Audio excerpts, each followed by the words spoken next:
everybody. It is Sunday on Nat 21 Adventures. This is the Sunday Side Quest Hour. 2 hours. We're going to do 2 hours tonight just because we like you, because you're special. This is...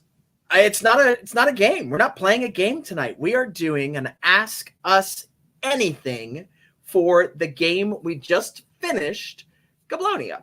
So for the last 4 weeks, you've seen us in Sunday Side Quest playing the game that I designed, I wrote, called Goblonia. That's what we've been playing. And tonight we decided that we'll just throw it open. You can ask us anything. Ask us about the game. Ask us about the cast. Ask us about whatever you want. We've just spent the last half hour talking about how to escape to New Zealand, practicing our New Zealander accents and figuring out if we could get a boat on a boat on a boat and who to contact. So we're all a little goofy. We're all a little silly tonight. Goblonia, role-playing game about modern-day goblins. You can get their free Quick and Dirty edition. So the Quick Start edition, it's got all the rules. It's got some playbooks. It's got some illustrations at my website, www.wicked-clever.com. Whoa! Just hit my screen, which took my camera with it. And yeah, we're coming to Kickstarter on October 5th. Here is our crew, our cast, and I'm just going to throw them all in here, and then we'll go through and introduce everybody one by one. Boom, boom, boom, boom. That's boom. Switch those two. All right, so we will start with Cubby, Mr. Dr. Pibb. He was our smarty pants, our mad scientist genius-ish. For our Sunday Side Quest to Goblonia. So say hi, Cubby, and let people know where they can find you outside of Twitch, or at least outside. Whoops! How do I make him big? There we go. Hi, Cubby. Hi, Cubby. I don't have a very strong online presence. I'm on like Facebook, and I have a Twitter that I'm not going to follow you on. I'm not going to follow anyone on. He's too good for you. That's I but mostly do illegitimate theater in Philadelphia. So murder mystery dinner theater, kids shows, burlesque, improv. We love if it's embarrassing, Yeah. I do it. So any kids burlesque? Kids burlesque dinner theater? I mean, that's a genius idea. There was this one burlesque show where somebody brought their like 13-year-old kid, and she and her sister had an amazing time that night, but the kid was deeply embarrassed. Yeah, that's why, like, if you brought a teenager or even a preteen to a burlesque show, that's all they would be, is just probably mildly embarrassed. Right. Yeah. Like, there's nothing really. That's how you teach them not to date. At the Southern Sideshow Hootenanny, or actually it was at the Sideshow Gathering, which is was in Wilkes-Barre, Pennsylvania.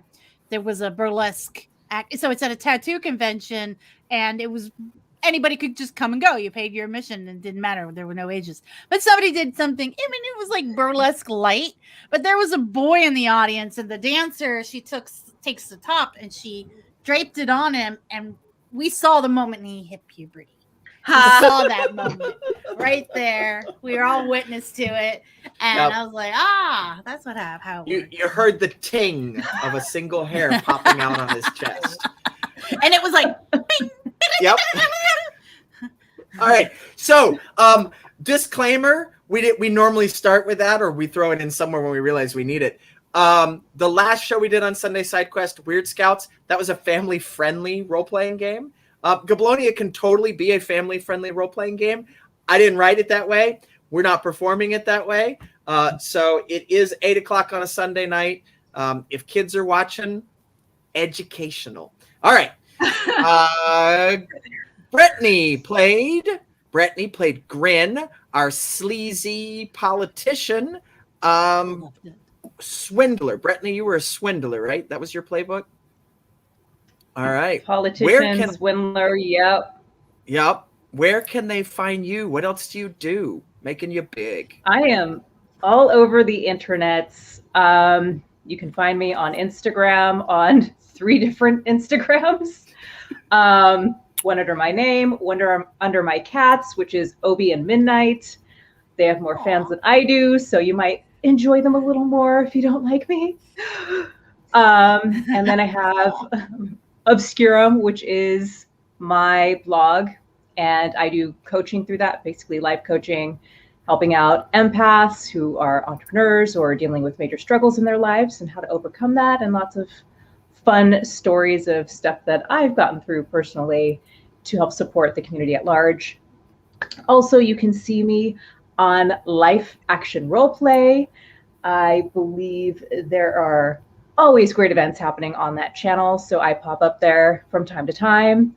I believe Angel Boardroom will be starting up again at some point soon, so keep an eye out for that. And you can also find me on Twitter, Clubhouse, Facebook, all the places. Internet. You are everywhere. You are everywhere. Yeah, and I'm actually internet present. I'm going to ask the cast. I don't know if we have Tommy with us tonight. No big deal if we don't. I'm going to ask the cast. Post in the chat. Post some links where people can find you. That's totally cool tonight. Post your links. That's honestly totally cool any night that I'm running this show.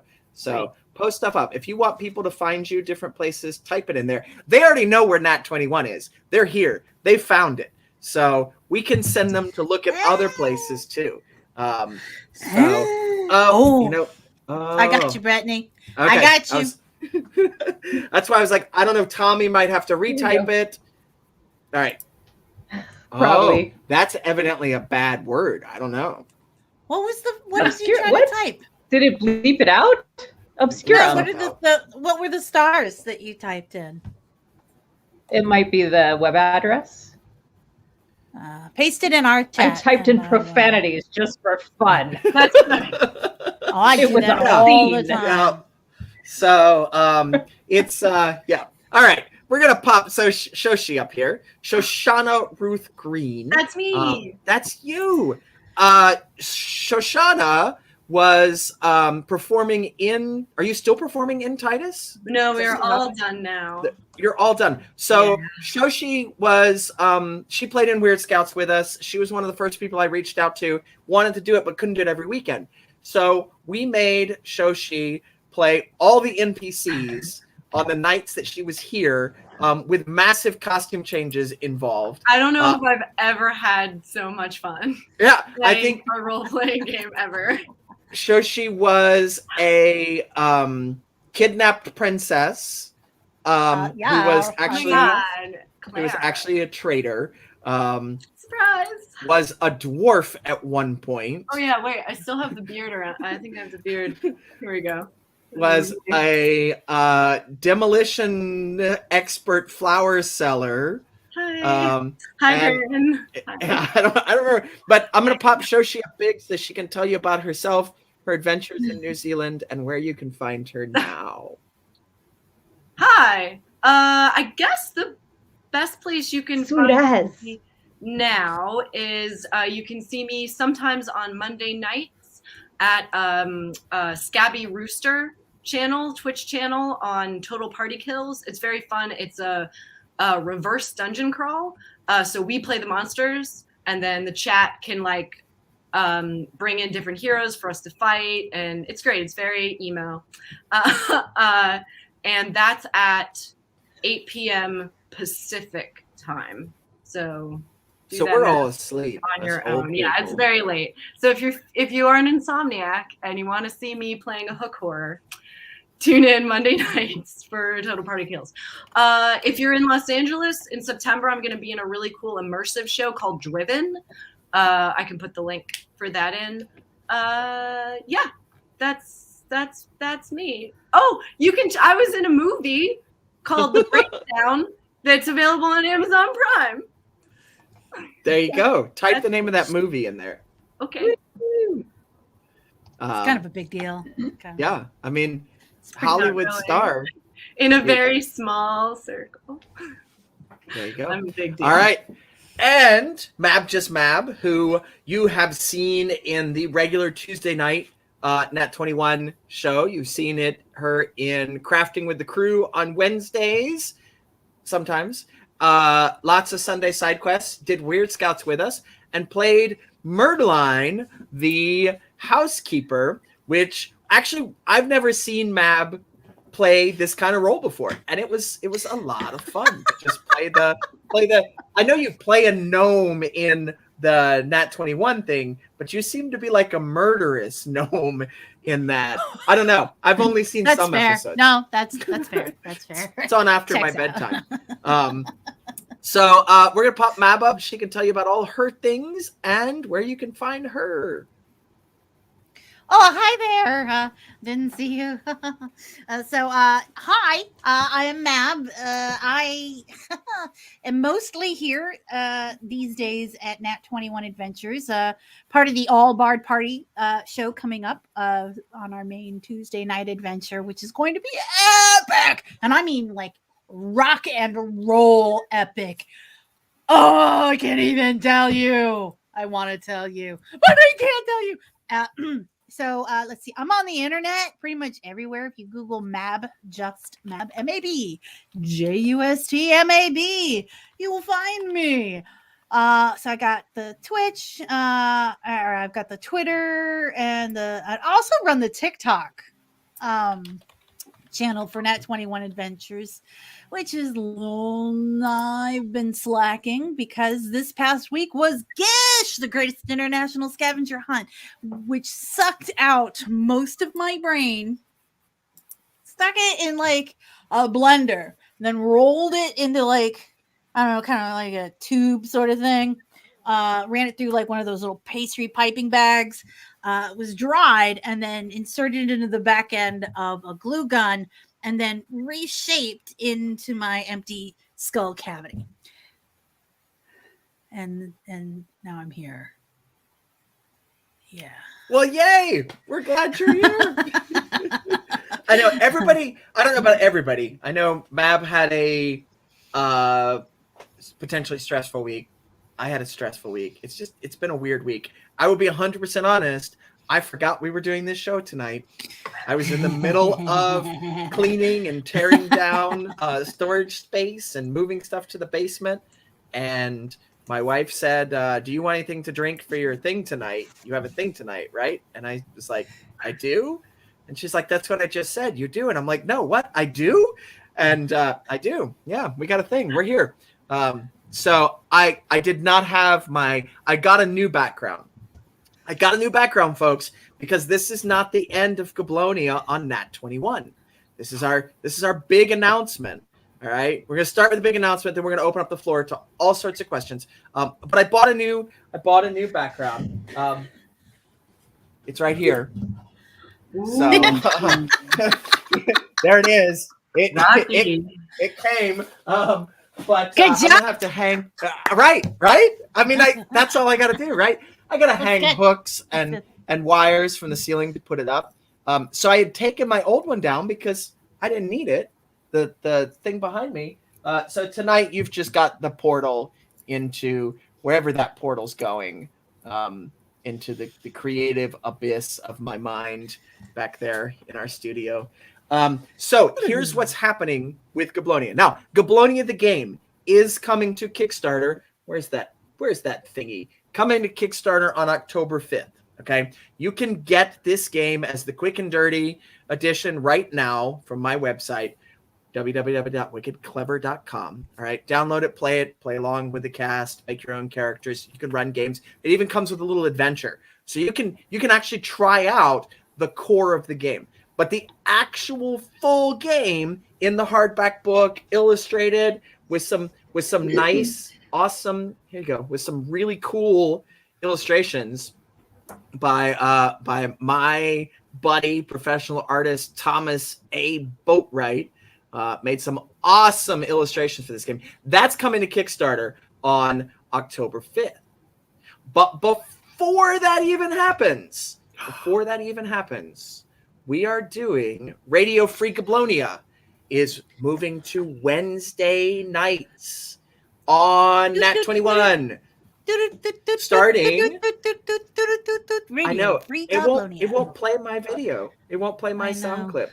Something about the static at the beginning makes it all go weird. But we are going to continue Goblonia on Nat 21 Wednesday nights. We're gonna do it a little bit differently. It's gonna be sort of like a live radio show with the role-playing game, with the rules and stuff like that. But then it will be edited down for a podcast at a later date. So that's With happening. your copious amounts of free time. With my copious amounts of free time, while I'm running the booth at the Renaissance Festival, running a Kickstarter, creating games, managing my kids' homeschooling now, because their superintendent announced that masks will be totally optional for all students, teachers, and staff this year.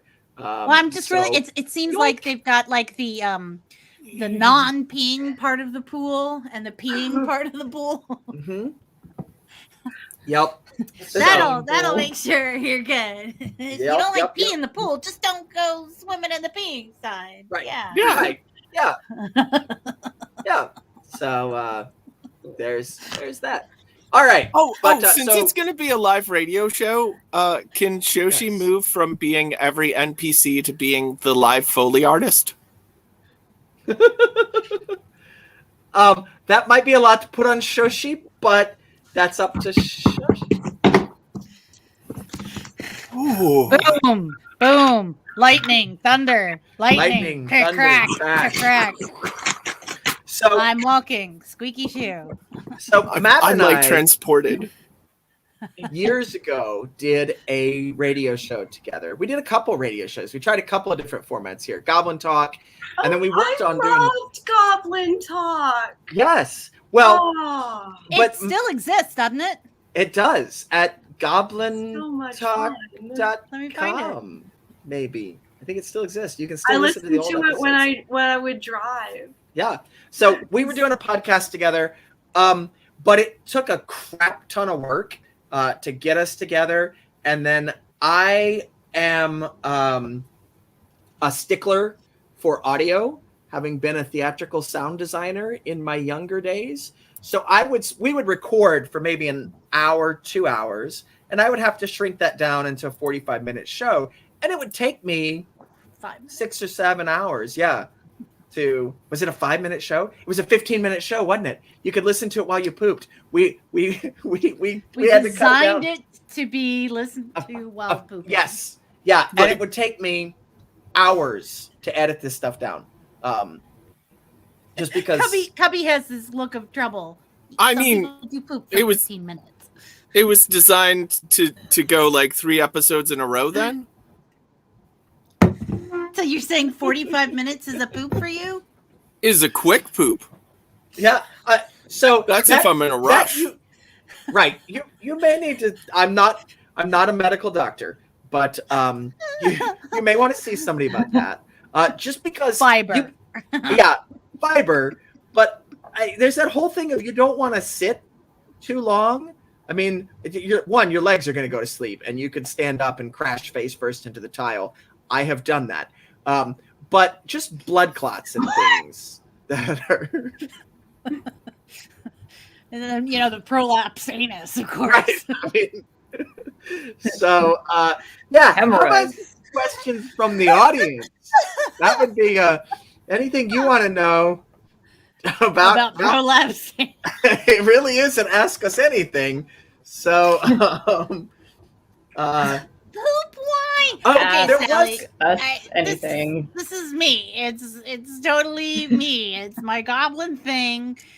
It's all about pooping and farting. yes. So that's where the poop wine came from. And yeah, so that's my bad. We did used Cubby to have have. We'll get to that question in just a second. We used to have bumper stickers that said something about the poop cutlery because one of our guests on the podcast was Travis Fessler, sword swallower, and Wedgie Two Cheeks, who would swallow balloons and poop out balloon animals, asked about swallowing swords and pooping out cutlery. So it became a thing, so much of a thing that we had bumper stickers. All right, Cubby, here's the question for you.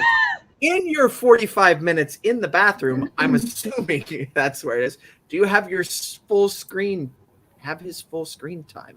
Yeah, I think he may be asking because you went first with the. Yeah, I went intros. first. Yes. But we can put him on full screen now. Let's do it. All right. And welcome to the Cubby Show. Cubby Go. Whoa. Cubby See, show, it's the I Cubby practice show. tantric Da, da, da, pooping. da. So, in a way, what I'm doing right now is part of the pooping process. That's why I can poop. Yeah, I can poop for up to 23 hours at a time. Tantric pooping. Okay, I'm making that hashtag right now. Oh. Meditative pooping. So then I didn't want Poopitation. to go full screen. How did I go full screen? Give us all, everybody. There we go. And the look on your face is like, I'm so pained right now. Well, no, because need to I poop? learned this thing when my kids were in elementary school. I was the president of their PTO, and we brought in the zoo several years in a row to come talk to them, and they brought animals and stuff. And one of the things we learned about was sloths, all right, who hold it and come down once a week to pee and poop. But they've held it all week, so they do that for a bit because they're slow. For a second, I missed that you were talking about sloths, and I thought you were still talking about someone you knew from the Ren Fair circuit. And part of me was like, yeah, that tracks. And the other part of me That was tracks. like, oh no, they're kidneys. Well, I will say that gummy bears are a great way to make sure you do not need to use porta potties For a whole during a weekend. festival weekend. I mean, All right. honestly, I know Not people at Penzic that have a whole routine that they will eat at Penzic, and then on the final day, they have what they lovingly call the colonic tonic. It sounds Yes. Yeah. no. Yes, coming. Yes. And then we'll get to the question. Not the sugar-free gummy bears. No, not the sugar-free. That will not the very much sugar-free. do the opposite. The opposite. Yes. If you want an It entertaining does. read, That has So been verified. the Penzic diet is sugar gummy bears till right before you leave, and then all then sugar sugar-free. free. Yep. All right. So we got a couple of questions here. These are good What's ones. been everyone's favorite character that they have ever played? That's a great one. That's a great one. Who wants to go first on this? Not me. Ever? Because I've played a lot of characters. Ooh, I have one. Joshi.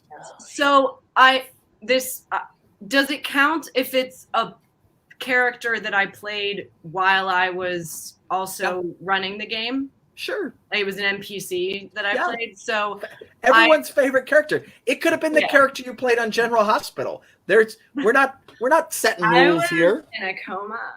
Dr. It Sexy. was the best. So I ran for like 2 or 3 years. I ran a long, just classic Dungeons and Dragons campaign, 3.5, the characters in the game found a sentient dagger, and so I played the sentient dagger. But the dagger and the person that found her established a relationship. And at one point, the character was in he was a cleric, and he was in the house of his god, and he was like, "Oh, if I could have one wish, I wish that the dagger could be alive because she's never got to experience all these great things, and I really care about her." And I was like, "Okay, roll a D100." And he rolled a 100. And I was like, okay, the next morning you wake up and there's a naked woman in your bed. And he's like, whoa, oh no. And so it was the dagger. And then they had this very cute little, the best meet cute ever, right? So they had this cute little relationship. And then at the end, so the reason the dagger was important for the storyline, was it was like a sacred dagger, and every 1,000 years the evil bad thing comes up and you need the dagger to kill the evil bad thing. But of course, in the process of that, the dagger gets destroyed. So led to this really interesting place where they're like, what do I do? Like, this is the only thing that can defeat the evil bad. But now, yeah, it was great. Awesome. All right. Anybody else have a favorite character? Knock her up, have an offspring, so that That's the dagger what happened. Well, they decided to like they found like a sneak around for the prophecy, so they were able to defeat the bad without her being destroyed. But in the process, they ended up killing the god of death. And they were like married by this point, and she was pregnant. And so her baby was the new god of death. Yeah, it was a good campaign. I'm pretty good. Okay, that's pretty goddamn epic. So D&D awesome. is a weird game. I love Dungeons and Dragons. I'd watch that movie. Have you ever read any fantasy fiction? Yeah, Robert. Exactly. Yeah. I would watch that movie. That is an amazing movie. Maybe I'll write awesome. that movie. I should write that movie. I have a couple scripts that I've thought about writing from like campaigns that I've ran and played in. Yep. I've seen a lot of movies that I'm like, this looks like a D&D game that somebody played. Yeah. It probably was. George R.R. Martin has that whole series of superhero things where he just wrote down the RPG he played with his friends. And like Wild Cards. Jim Butcher. Wild Cards. His series of books started off from That might be Yes. what I was saying. The Expanse started as a role-playing game. They were writing a role-playing game. I didn't know. And playing it and realized it made more sense as novels. That's so crazy because now it's a game again. Yeah, because now it's gone full circle and become a game again. Yep. And I actually know at least two people beside myself from mudding days or muxing days. We would play online role-playing, text-based role-playing. That became professional authors and pulled from their character stories and the plots that they would run for people. Ended up becoming, one of them became big. I think the other one became institutionalized, but he was publishing books before that. So there you go. All right. Anybody else? Favorite character that they have played? I don't know. I really liked Myrtleine. And I contemplated, for folks that know me, know that I have many, many years being a professional goblin at festivals and events and everything. And Wedgie, the story behind Wedgie is she wants to be everyone's friend, and she is so amicable for everybody, and she is like the personification of yes and Myrtleine is like more grovelly and it's not so well. I mean, there's definitely a yes and factor, but it's like I will let other people drive, where with Wedgie I gave people the illusion that they were driving. But that's why Wedgie and Gandersnitch ended up working well together when I started playing Gandersnitch, because Gandersnitch hates everybody and everything.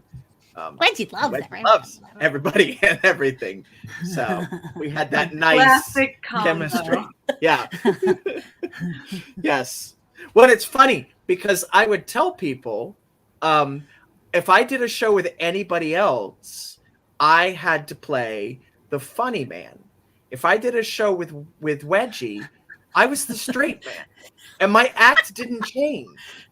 So if I was with Wedgie, I was a straight man. Anybody else, exact same character, exact same act, had to be the comedy, had to drive it. Except, you know what? Except when you talked with kids. Because with Except kids, when I talk with kids. Then kids are the, yes. Yeah. Yes. That's really funny. All right, Cubby or Grin, your favorite character you've ever played. It can be on Nat 21. It doesn't have to be on Nat 21. Skylark Siraco asked, what's everyone's favorite to play with on, favorite person to play with? Totally different question. I misread that. Okay, we'll finish with characters, and then we'll talk about our other favorite people. Cubby. Well, Cubby's I've totally been my absent. favorite. What? Oh, what? Oh, I was gonna say I've been absent from the current campaign. I've been playing with my friends, but I really love that character. It's a bard rogue hybrid, Mort the murder mime. No, but tell them the best part. I have a retinue of invisible weapons that I have that are a actually wizard. invisible. Yeah. Oh, nice. Yeah, I have a wizard that I pay to put permanent invisibility on any weapon I want. And like I was like, all right, here's a list of things that Mort has the invisible version of as well. And I was so proud, but in a recent campaign, I used ball bearings and it actually like turned the tide. It's the standard adventure thing. So I went out and I got invisible ball bearings. So he's even got invisible ball bearings just to make difficult terrain wherever he goes. Questions? How do you collect your invisible arrows / ball bearings / darts, whatever? Well, this is amazing. Pretty early into the adventure we're doing, our DM did like a random generated thing, and we got a lantern of revealing. So I have a lantern that shows invisible things, and I was like, oh, well, at first I was like, I'm offended at the very concept of this. Why would you take away invisibility? And then I realized I have an invisible crossbow as my main weapon. I really ought to have this lantern just to retrieve bolts. Invisible bolts are a lot more expensive. Right, yeah. And then we went to another level, and there was an invisible monster chasing us. And the DM had hoped I had forgotten that I had a lantern of revealing. I thought you And had you forgotten? Did you forget for a while? Or was that No. Such an important part. Murder me. I thought you were going to say they can only be harmed with invisible weapons. Oh. Monster. The invisible monster. Oh, that would be amazing. That'd be Mort's turn to shine. Yeah. All right. As opposed to sneak attacks because he's a rogue. Do you have I'm going to be the difficult person. I'm going to be the difficult one where having a favorite character is like, choosing one of your children as your favorite. And that hurts me right here. I love all my characters. No, but my go-to for D&D is a half-elf rogue. So called Viridian. And if you've been in LA and the scene for a while, there used to be a sort of live action role play event called Dungeon Master by Scabby Rooster. And yeah, so I busted out my character for that, and that was actually the most fun that I had with my character. So they're going to be at Gen Con this year, I think. Oh, really? Woo-hoo! Which, if we have any viewers tonight that are planning to go to get Gen Con and didn't get the announcement, Gen Con is requiring masks 100%. Vaccinated, unvaccinated, you must be wearing a mask. They dropped a big hint that they're working on requiring vaccinations. They basically said, we are working on it. We can't announce it yet, but the show's in 6 weeks. It takes 4 weeks or between vaccinations and 2 weeks to be fully proofed. So go get them now. They may not require them. They're looking into the legal ramifications of it, but that's where they're heading. And a lot of other conventions have headed that way as well, that vaccinations are required. So just heads up, masks absolutely required. Don't get there and say, oh, I didn't know, or argue with it, because you're not going to win. All right. I'm going to take the opposite because I didn't answer this. I don't actually have a favorite character. Now, I run a lot of games. I prefer to run games and write stories more than I like to play in them.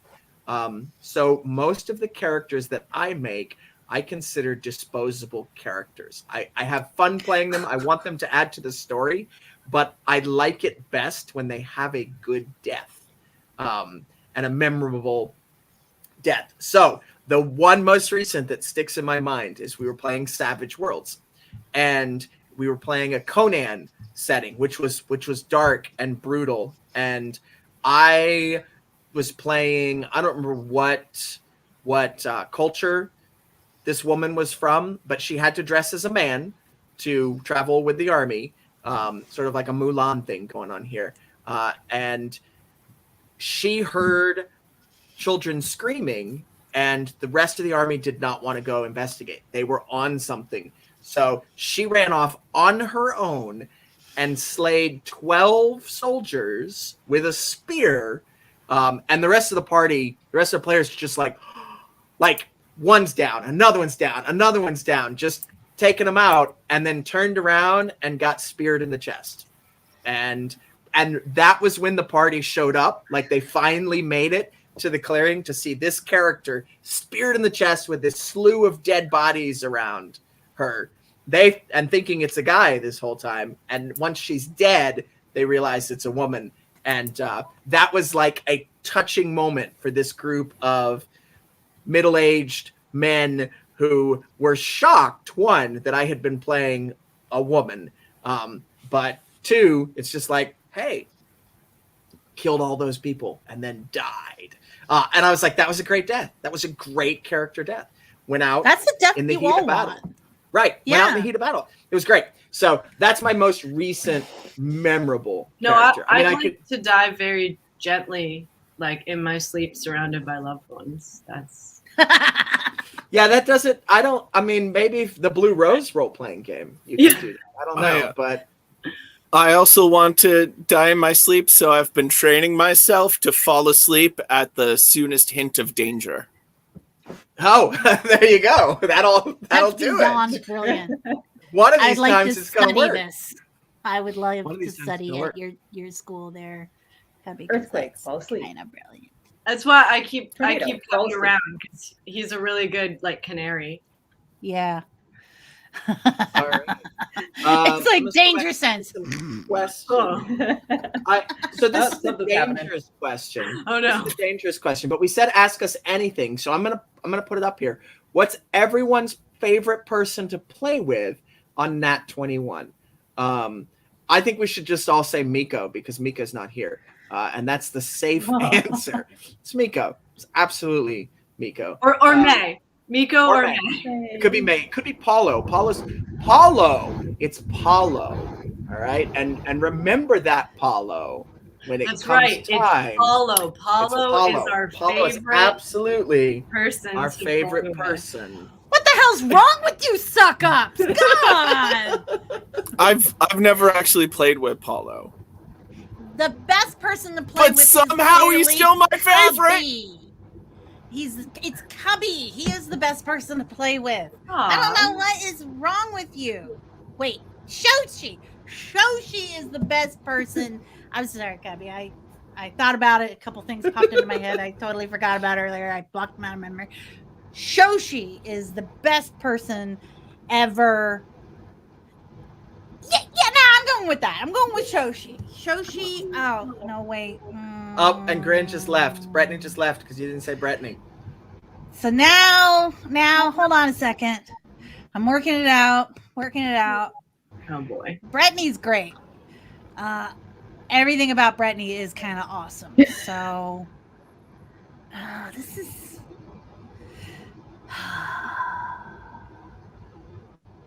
No, you're right. You're right, Skylark. There's always Adamo Ignis.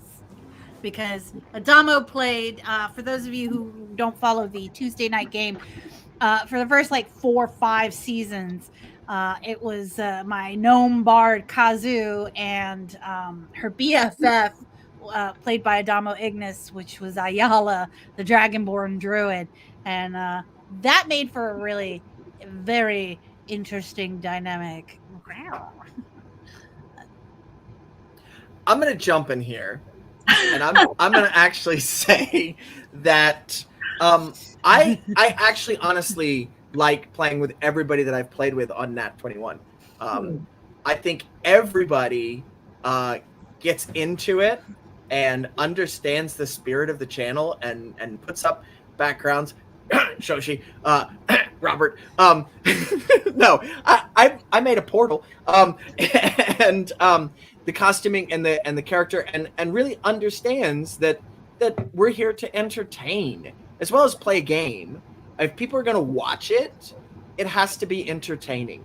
We have to be interacting with the audience and having fun. I've gone through and I have looked at other shows on Twitch, and I'm not going to call anybody out, but even shows that are sometimes hosted by streamers that I follow, and I look at it, and it's people sitting around with bad lighting in the dark, eating Cheetos, classic gamer stereotype, right? And they're lounging on a couch, or they've got dirty laundry behind them, and I'm like, yes, that is how we all look so good. Right. That is how we would play Dungeons and Dragons if we were just playing with our friends. But that's not how I'm going to. Right. That's not how I'm going to invite people over to my house to play Dungeons and Dragons.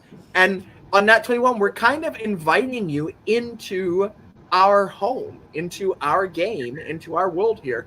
So I like playing on Nat 21 because I like that level of understanding that we got to be entertaining and we got to look good doing it. So what you don't know is there's no rule that we have to wear pants.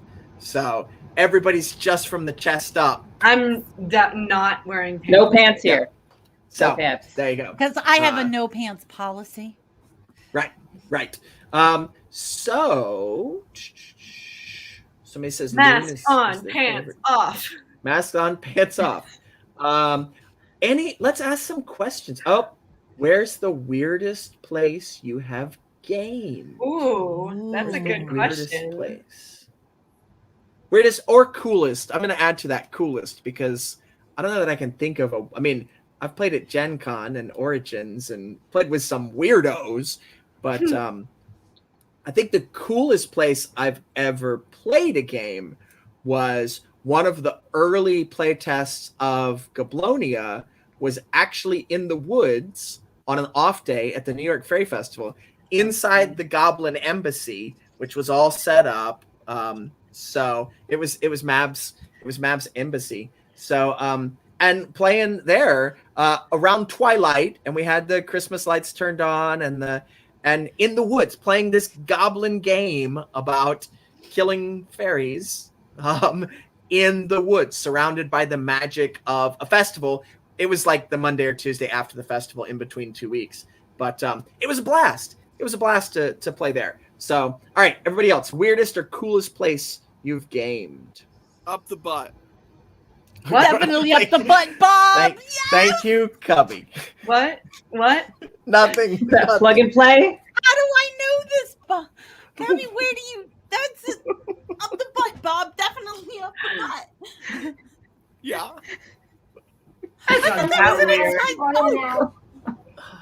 I mean, I'm gonna jump in real quick because my answer's super lame. I think the weirdest place I've role played is Twitch. Not lame. That is kind of weird. I mean, this modern world that we live in. Anybody else have a weird or cool place that they have gamed? I've lost the question now.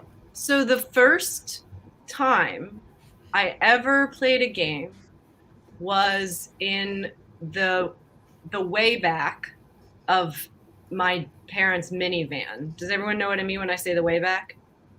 Some people do. That's like if you have a minivan and you have like one seat in the back seat, but then your dad takes the back seat out to make room for like some of his equipment, and then they never put the seat back in, so you can just like sit back there. So but you have to hunker down so no one sees you. Right. That's the way back. It's like sitting in the back of a pickup truck, but in the back of the minivan. Yeah. Yeah. Back of the station wagon. Back there. So it was me and my friend Linda, and I was probably in 5th grade, and she had just like started playing role-playing games, and we had like a 20-minute drive home, and she's like, "Do you want to play a game?" And she basically ran me through like a 5th grader 20-minute like a choose your own adventure, basically like 1-person role-playing game, and I was like, this is the coolest thing I have ever done in my life.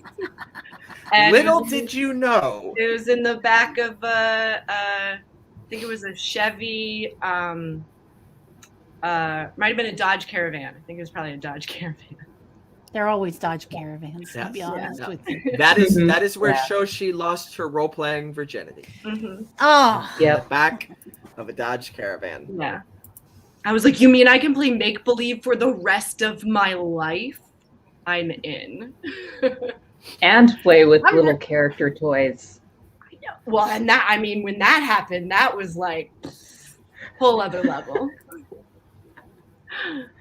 I'm enjoying the comments of where people have played Oh, a yeah. desert, their own home, a Yep. single wide trail. I mean, getting started with D&D. Yeah, I've done gaming in restaurants, and one of the World of Darkness games I played, it was we were werewolves, and a good friend of mine lived in London, and he was running a game of vampires, and so we decided to kind of like take a trip to London, and then we collectively pooled our money and rented out a really old pub Oh, cool. Cool. and That is and took it over for 14 hours. He knew the guy Nice. owned the space, and it was a Nice. weekday, but still 14 hours. We had breakfast served, lunch served, dinner served, drinks. Like, my ass was tender, and it was a really old wood table, and I was so tired. So up the butt. Yes, Bob, definitely up the butt. yes. I forgot Plug and until play, you mentioned plug and that, play. Mab, because I have blocked out my vampire LARPing days. Like, just boom, block them out. Yes. I went to college in Orlando, Florida.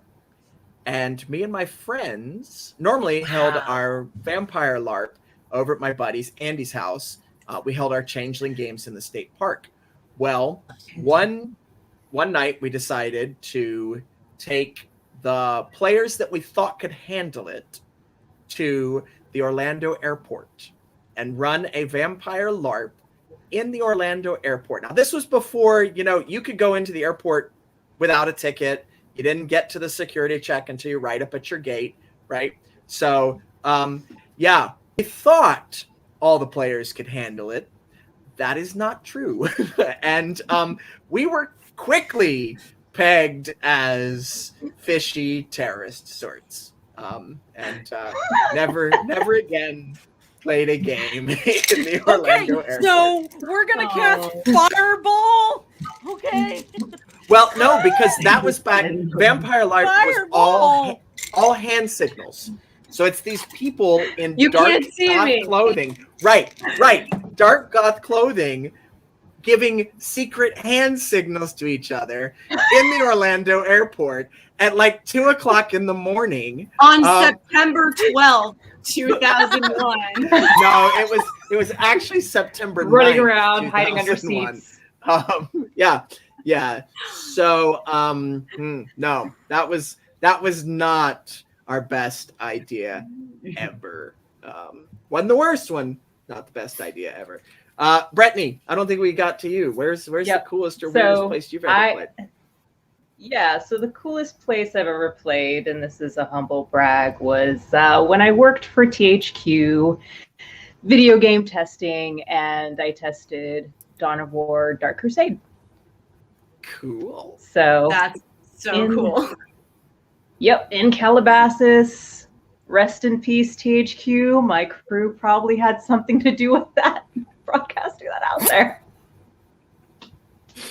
So if you played that game and you ran into people shouting about bear hands, spelled BEAR, hands, and doing crazy stuff, that was probably the testers.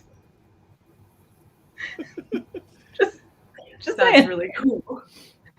We also played Second So- Life. When, like, if you're testing for a company like that, I mean, do you test from your home? Do you go to their place and test it? Is it like set up swanky for you with nice gear and comfortable chairs, or is it like you're testing in some guy's mom's basement? Yeah, so at THQ back in the day, there was like the headquarters corporate office across the street from where the game testers would be. There's in some like video game facilities, there's like this hierarchy bullshit stuff. Watch out, swear words. So they kind of looked down on us. They just kind of like shoved us in the corner, which was the worst thing that you could do with a bunch of people that have been playing a video game over and over for 8 hours a day, which just kind of go crazy. And like the best material came out of that. It was brilliant. It was we knew how to entertain ourselves outside of video games. And yeah, one of my coworkers was looking at Russian mail order brides. Another one was like bringing in margaritas every day, or a different drink mix. So yeah. How did that work out? And it's just like it worked out. I mean, it was fun. It was a great well. But we're at big long tables, like just a bunch of us in front of computers, and people had different settings with their computers and that sort of thing. So just regular coffee tables. Just regular not coffee tables. Just like folding tables. Open office. Open office idea. Like actual tables or those little folding table things. I've worked like in the office folding table things. Yeah. See, I've worked in these open office areas, and it's just a bunch of freaking folding tables and those like folding chairs, and you're like, huh? 8 hours in the butt of this comfort chair. Yeah, you're gonna feel every bone in your butt. Our butts did not hurt at the end of the day. Okay, they at least took care of our asses. Yeah, there you go. No plug and play with that. Nice. Now, the next question I have for you is, how does one get involved to be a playtester for video games? I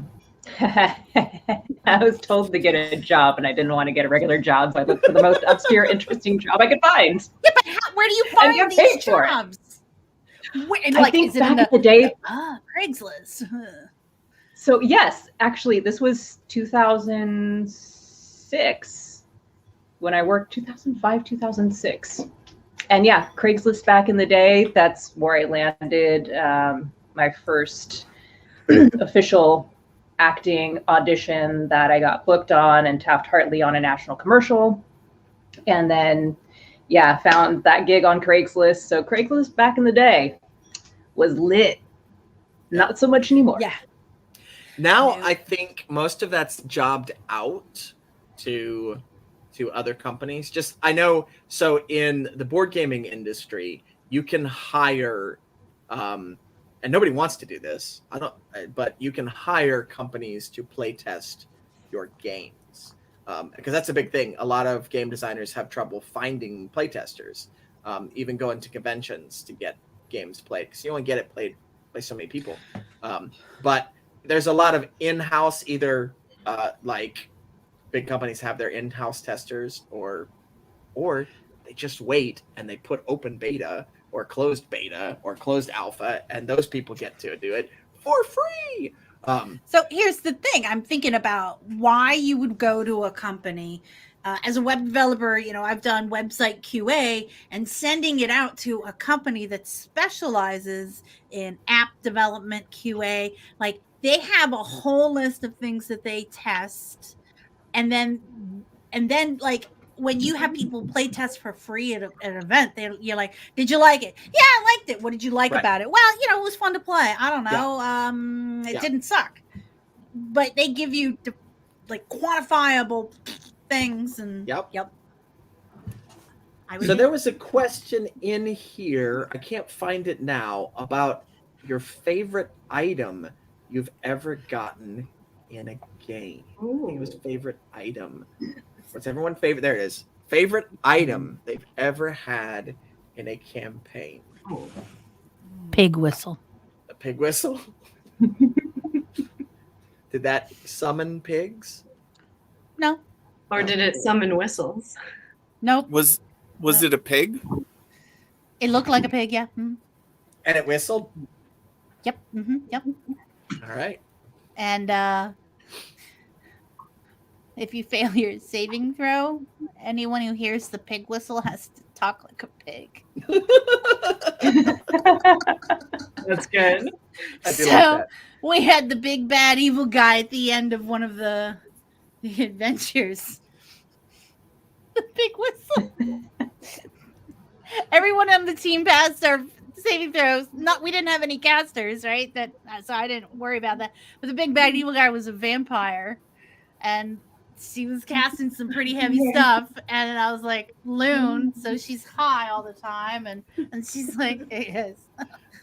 I asked Paul if I could have this. So Eisendoor's Vault of Tragic Treasures was one of the sponsors of our Tuesday night game for one of the seasons. And I see he's like, so everybody, when you create the character for the season, pick 1, 2, or 3, whatever magic items depending on their power. Flip through. I see this pig whistle. I was like, Paul, can I have this? And he's like, yeah, it's fine. I'm like, did you read it? He's like, yeah, no, it's fine. I'm like, okay. So big bad. I mean, I had it on me all season, and I was like, come on, use this. But we always had like a caster in the group, or it would have been an opportune time. And I was like, okay, this is it. This is my moment. I was like, everyone else is freaking out. They're like, big fights and crazy stuff, and then it's just like everyone looks. It's my turn. I was like, hey guys, I got this great idea. She pulls out the pig whistle. And everyone threw their bonuses and penalties, and oh man, she got hit so hard. And then she goes to cast this. She had this like fog cloud of death or something. She goes to cast it, and she goes. Awesome. We won. It was a beautiful moment. Yeah, I can't top that. I'm going with pig whistle. That's good. So if you haven't checked out Eisendoor's Vault of Treasures, you should totally. There's some really good items. That alone, worth the price of admission. It really was. All right, Cubby. Cubby has something to say. I was just gonna say I've always had I don't know why I love the immovable rod so much,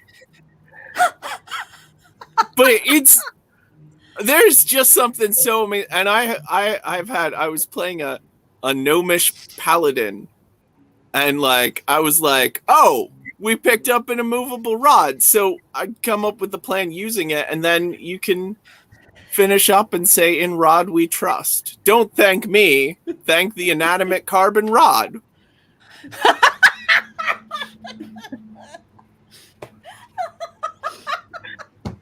I know that line. What is the inanimate car? Is that Simpsons? Yeah. It's Yeah, the Simpsons, inanimate yeah. carbon rod. The rod. Show us the rod. Okay, so the immovable rod, is it basically like Thor's hammer? Like, can you pick it up and move it anytime you want? There's basically like a button on it. And So the big bad evil guy pushed the button.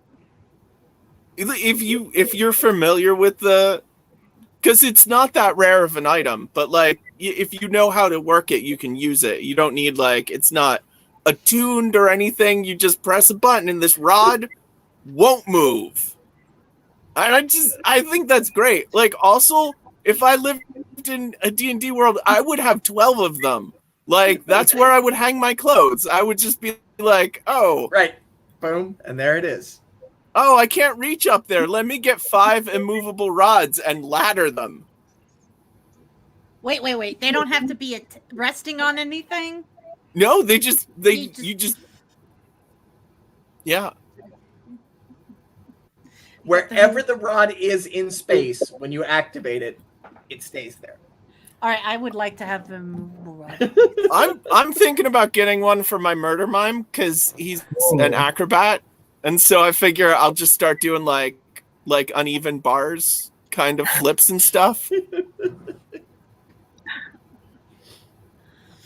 Right. Well, I'm also thinking like the gnome, like you're running away and you just like put it behind you and like at like shin height and they're not looking at it and then they trip over it and you laugh because, you know, comedy. Yeah. Oh, I like it. As someone who trips a lot, I don't like that. As a person who bangs her shins on stuff, I don't like it either. Or like you got some like, oh, here, let me just stick this in front of the door so that nobody can open it up and secure, I guess. It's just an amazingly useful item. I love it. Or that asshole thing when like you leave your tip on the table instead of turning the glass of water upside down on it. Put the immovable just, like, rod on got it. the immovable rod on there. Oh. Oh yeah, it's a dick move. Nobody likes Yep. that guy. All right. We need more questions. Anybody Yeah, else you have guys a are question? awesome. Brittany, do you have a favorite item? Not that I can think of off the top of my head. Yeah, I don't really. Oh, but I had a friend who had a prehensile towel. That's pretty cool. That was pretty funny. Definitely not a typo. Yeah, it was a towel that like basically behaved like a tail, and you could like pick things up with it or like Nice. throw it at someone and they distract them for a while. So I had like the cloak and Dr. Hitchhiker's Strange. Guide. I was Hitchhiker's thinking the same. yeah, Exactly. In Doctor Strange. Doctor Doctor Strange, Strange. Hitchhiker's Guide combined together. Yeah. Mine was kind of lame. The last Dungeons and Dragons game I remember playing in was, I lived in Oregon, so that was over 15 years ago. And was playing with my wife and some neighbors who were professors at the same college she was teaching at down the road. So we get together to play Dungeons and Dragons on the weekend. And I was playing a mage. We were doing like a traditional dungeon crawl. It was the guy's own world, but I was playing a mage that was a one-trick pony. All right, he knew the fireball spell, and he had a ring of spell immunity. That the way it worked is he could cast a spell into that ring in the morning and would suffer no ill effects from encountering that spell for the rest of the day. So every morning he would cast fireball on his ring, and when things got bad, he would run into the middle of the fight and cast fireball centered on him. He was immune to it, and everybody else around him is blowing up. So he was like, The perfect plan. right, perfect plan. Until I did Like that. a goblin sapper. Right, exactly. That's exactly what he was. He might have been a gnome. But that was his thing. He would run in once the rest of the party, like if the rest of the party could kill everything and clean it up, no big deal. He'd just sit in the back throwing spells. But if we got overwhelmed and they needed to run or fall back to heal or whatever, that was his moment. He would run into the middle to hold everybody up and cast fireball. Until he did that one time, and the dungeon master says, "So this morning when everybody got up, I don't know that you cast fireball on your ring because you didn't say you did it." And I'm like, "No, I'm sure I did. I'm sure I did. I always write it down." He goes, "That's true. Every morning you write it down, what spell you've put in your ring." And I look down at my character sheet and there's nothing there. And I was like, well, there with that guy. So yeah, rolled for damage and it killed him 3 times over. So He Good died as he lived, it was a good death. blowing everything up. Yeah, Oh, really true. we're gonna do this one and then we'll come back to the most interesting campaign because I think this is a really good one. Do you think assistant from the viewers makes the game too easy, or does the game master make things harder, planning on fan help? Ooh. I can tell you from my firsthand knowledge that from Paul's perspective, and I will be acting as the mouthpiece of Paul, beard here. Do the Paulo voice. What I wouldn't give for razor sharp knives. So I don't know if I could do Paul's voice. My brain's not working today. Remember, blue gun brain. He says that he totally scales his monsters up. And there have been times here in Nat 21 Adventures that it really looked like it was going to be a full-on TPK. Straight up. And he's like chatting with us on the back end. He's like, okay, think about other characters that you want to play. And the audience, you guys, pulled our butts out of the fire there. So he does scale up the monsters, but there is more to the story. It's not about dice rolls or killing the monster, the big bad evil guy, or any of that. It's about telling a good story. And that is very, very firmly a Nat 21 policy. Nat 21 Adventures.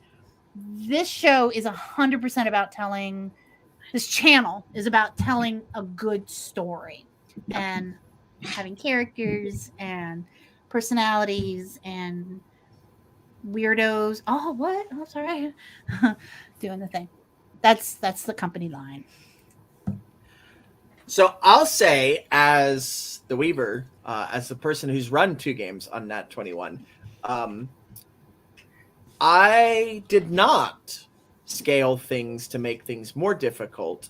I'm just an asshole. So this is how I would normally run a game. And no, so with Weird Scouts, because we ran Weird Scouts, you should succeed more often. And it was nice that when the players were failing, that the audience would step in to help them out. And I will say there's some audience members that don't help the players out. They hurt the players. They take dice away or add cards to the GM. In Goblonia, I felt that during this side quest, you all, the audience, didn't get to see as much of the quirks of the system. Because now these players failed a good bit, and that's great. They did fail. That's your fault there, Paul. But they're supposed to. Characters in Goblonia are supposed to fail more than they succeed. That's the way the system designed. What we didn't get to see, because of the ability to add a card, we never saw what the face cards do. Because there's some tests where you only get to draw 3 cards and you got a face card. You might succeed, but you've got that face card, which does something bad. So there you go. Mage Akila is a Patreon playtester, and they can attest that you do fail. That's part of the game, and your teammates are supposed to build on that failure. So we didn't get to see how the face cards interacted, and I've got to think about how we're going to balance that out for the Wednesday night show that we start in September. We still are absolutely going to have the audience interacting and adding and helping the players or not helping the players. But part of the system is those face cards. And I think we only had face cards happen once or twice. And if they don't happen, they don't. Part of the game doesn't work. Part of the game falls apart. So we're going to see. But I didn't scale anything to make it harder. You're supposed to fail a lot in Goblonia. And there were some really awesome times that it's like, oh, nope, you're failing. Actually, one of the very last tests we did, where there was a group resistance test, and people thought they had passed, and then players start adding cards to me to make it more difficult. And suddenly players that thought they had passed ended up failing. And that's why there's one player not with us tonight, because you all made her fail. No, I'm kidding. Yeah. So, oh, that is an interesting. That's not a bad idea. I might change it to sub a card instead of just adding a card, because then you have all these cards to choose from. So that may be what we do. We may cap it. And let each person just do it once a night.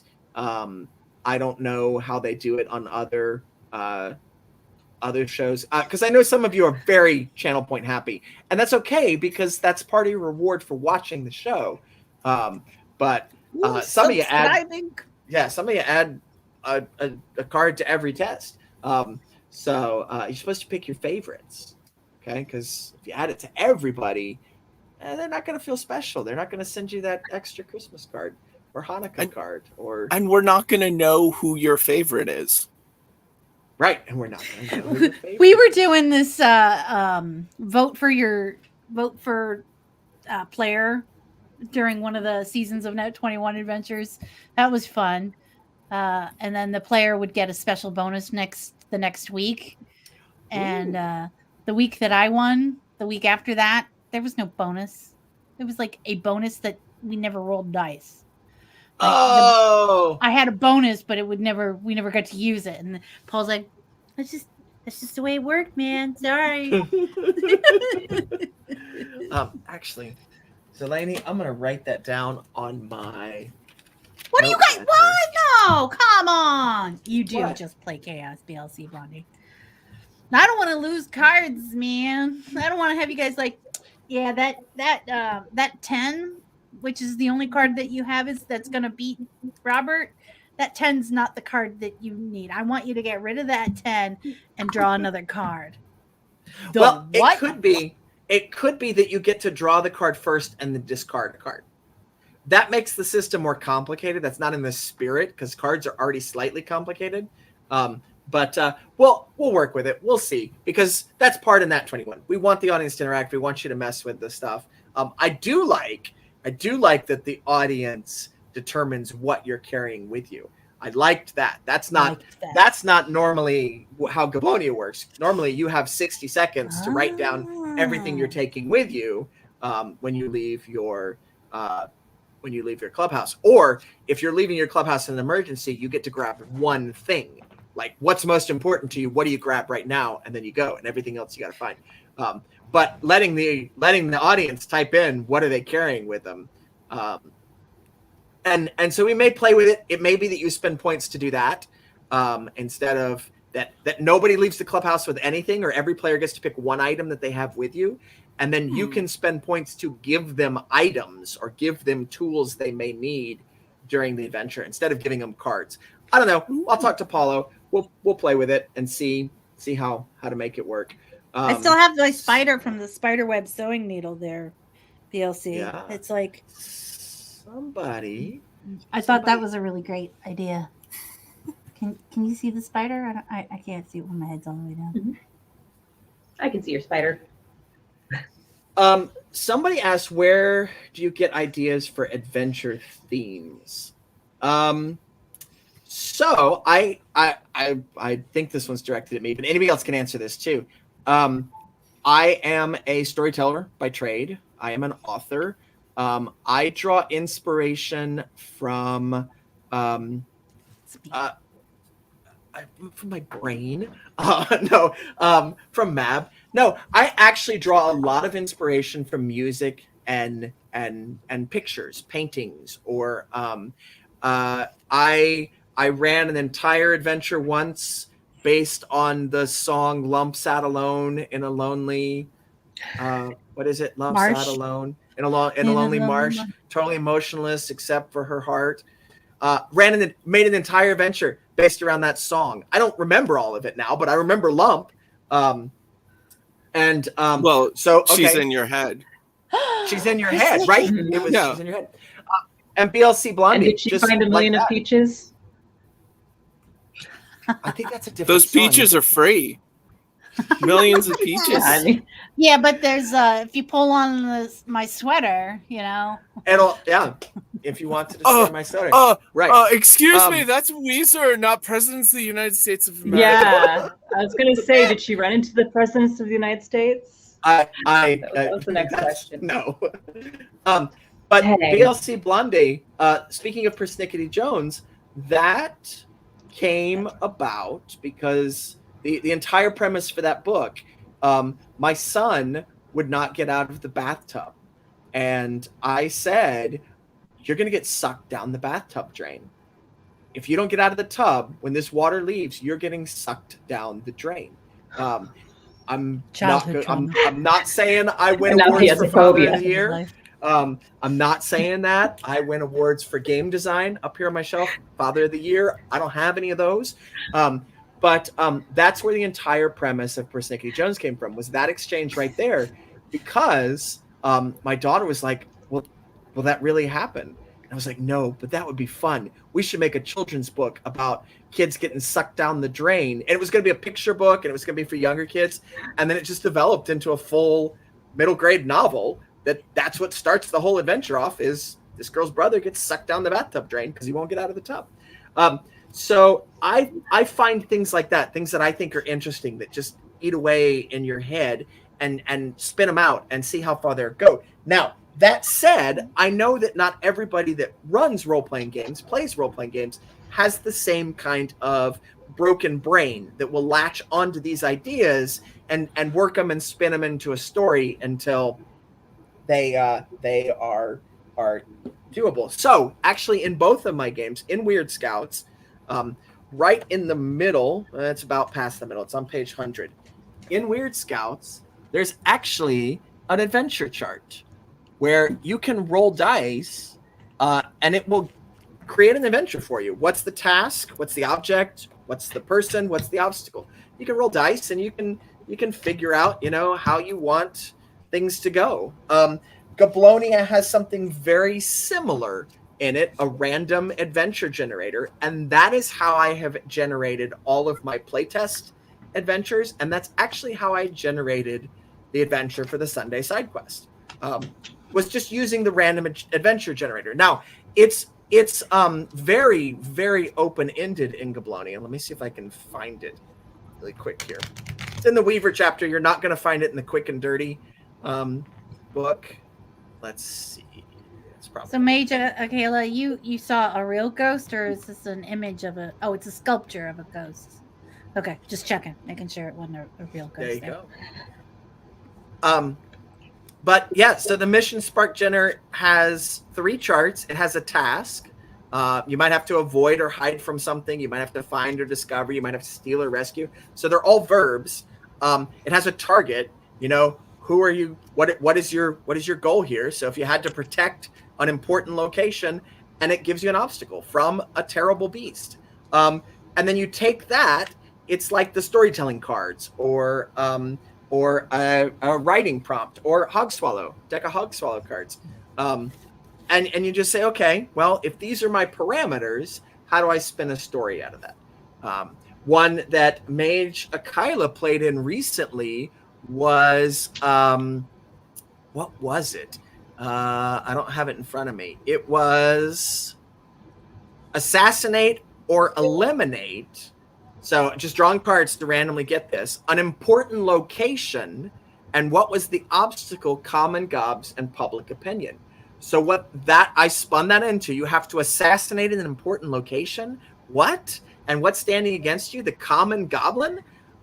They had to go and blow up an important statue of Titania in the middle of the marketplace. So surrounded by, and there was a big parade there. They were erecting this statue.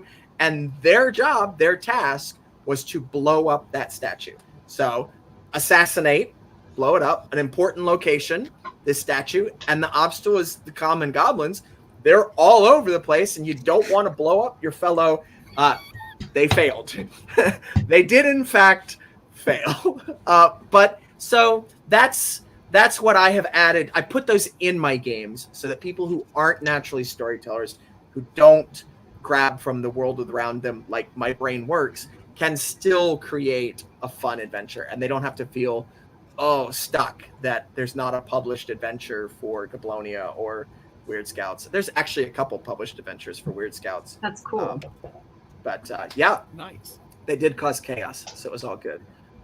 Anybody else have insights on where they get ideas for adventures or art to do? Or I don't run adventures, but I do have a very meditative reflection on creativity that I do actually spend a stupid amount of time thinking about creativity and you write shows.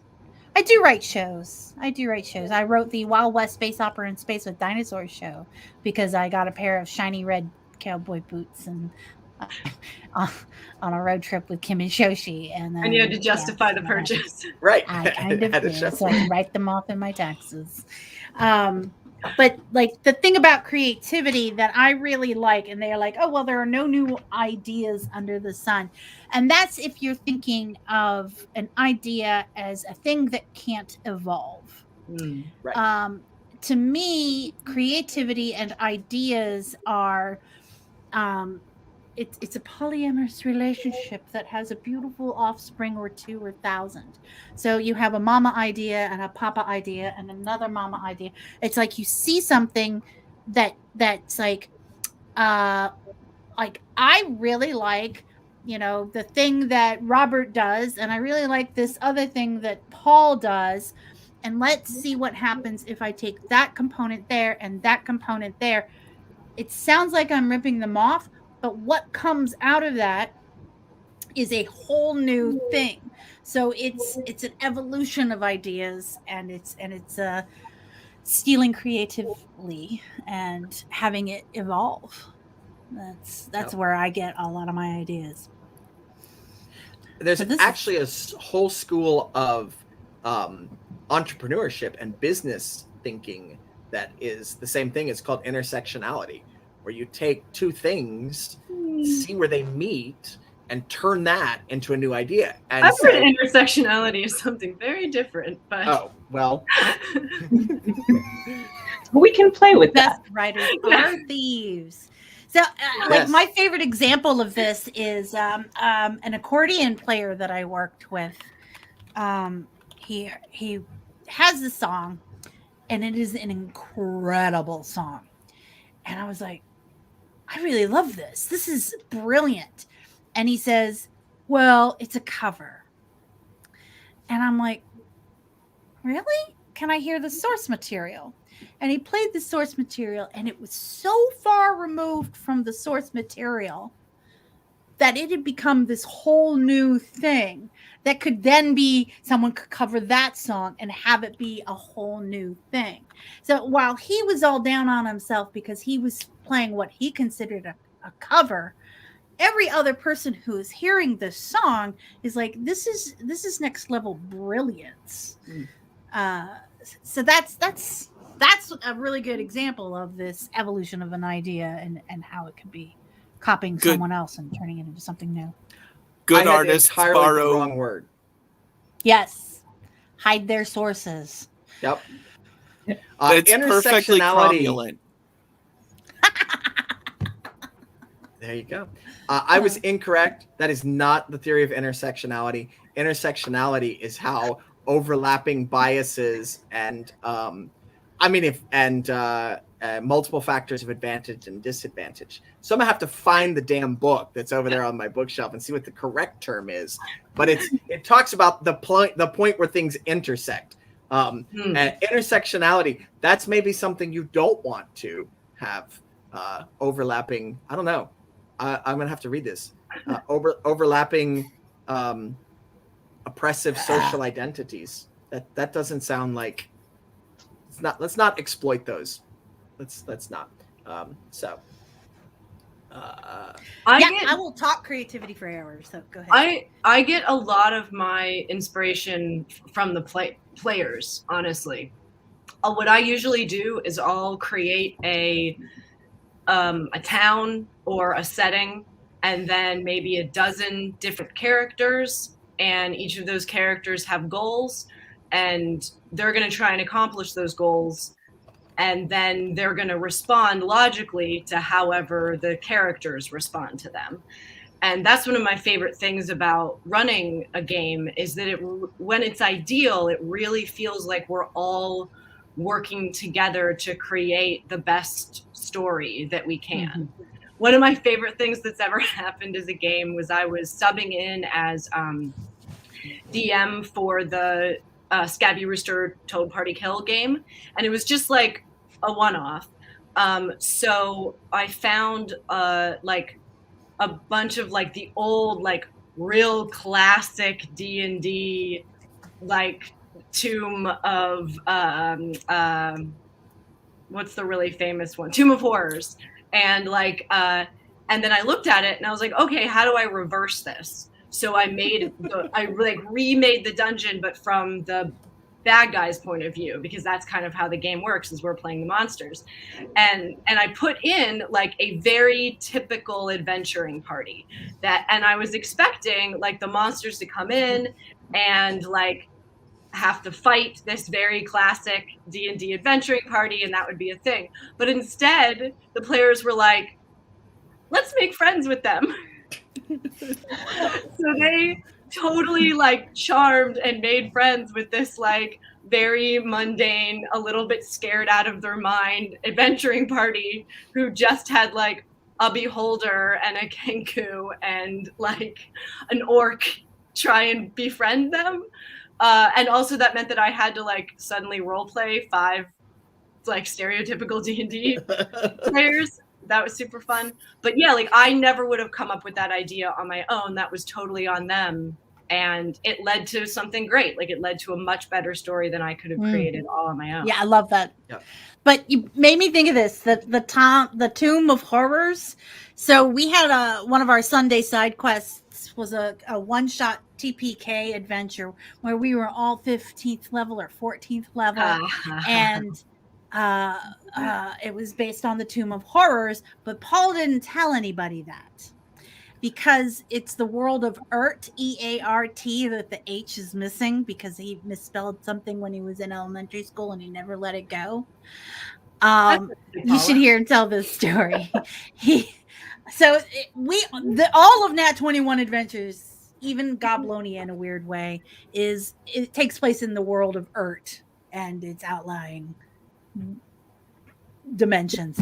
And this TPK thing, because the joke is you drop the last letter of Earth, it became instead of Tomb of Horrors, it became Tom of Horror. The Tom of Horror.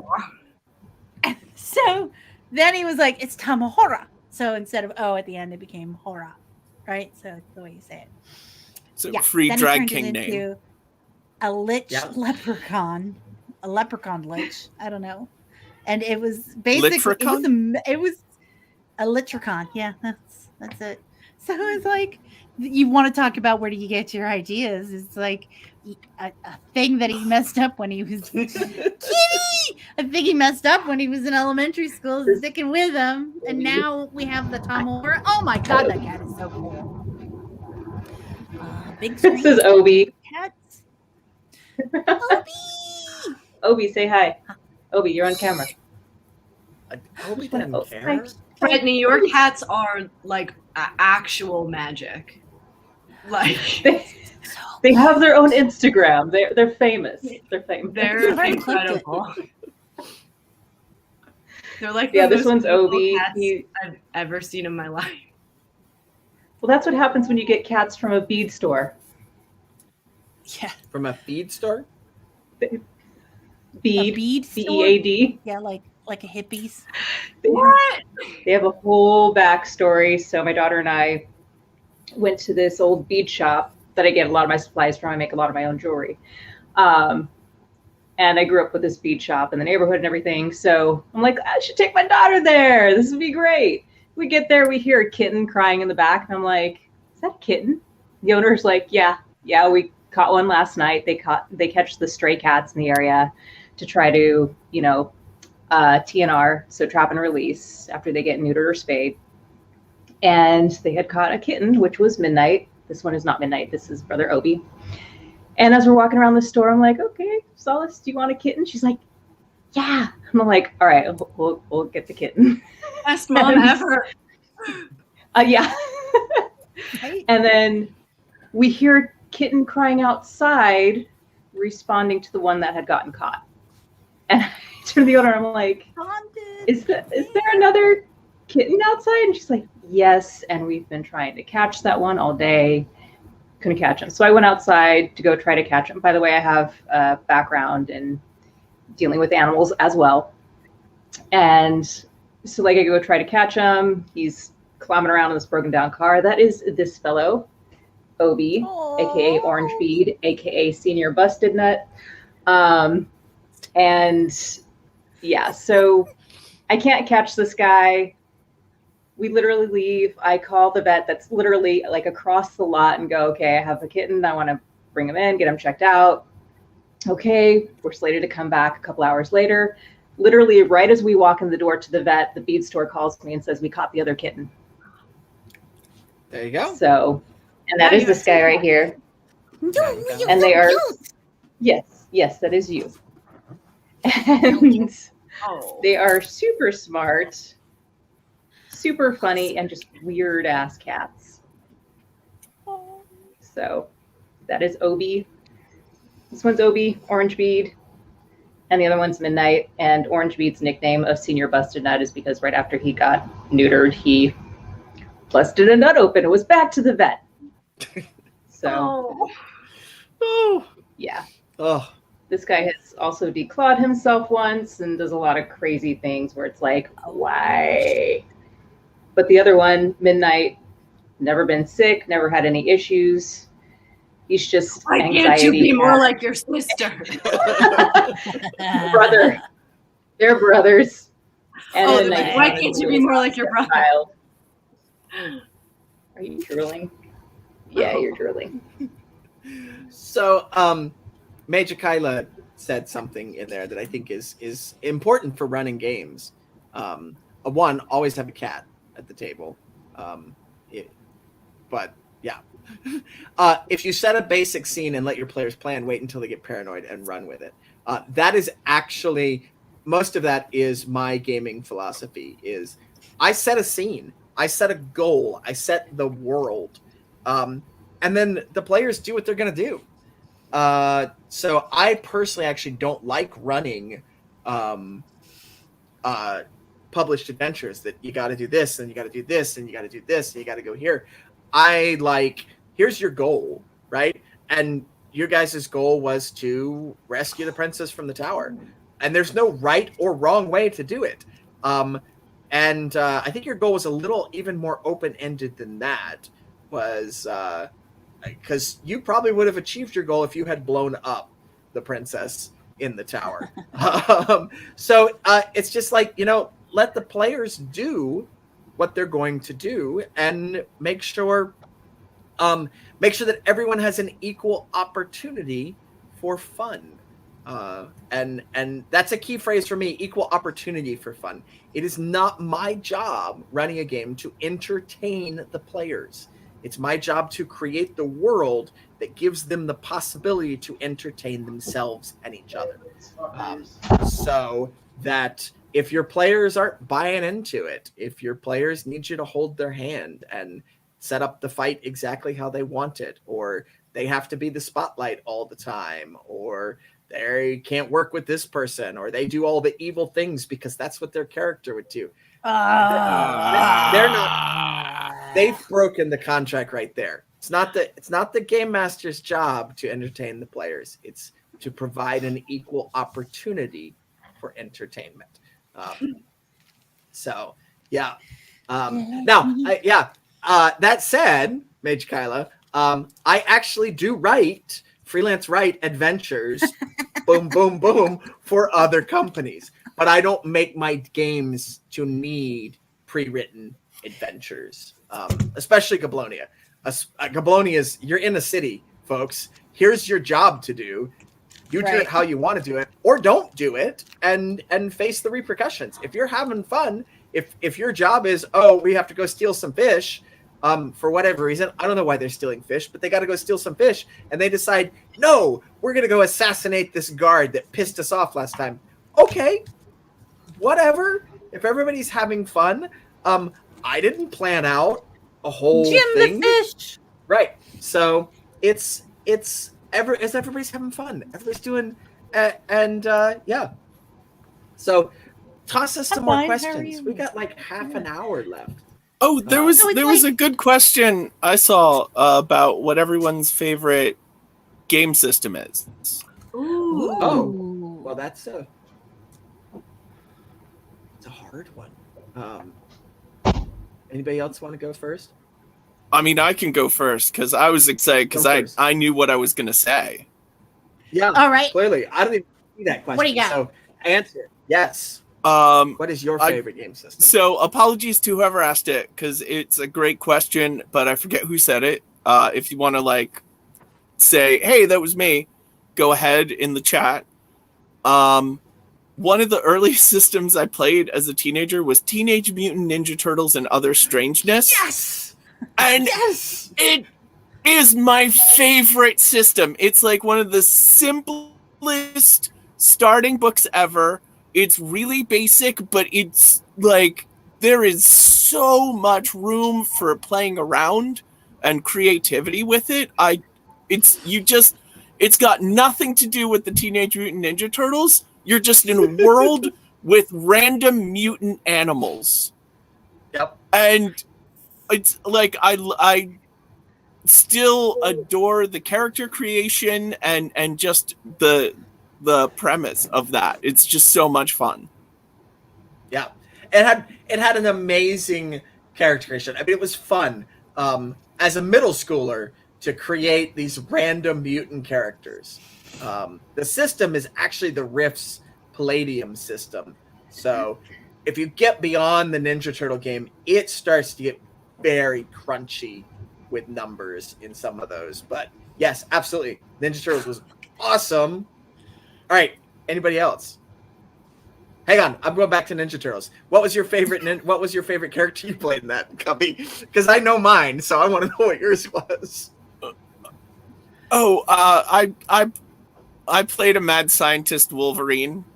And I didn't even, I think I went random animal. I just rolled a Wolverine.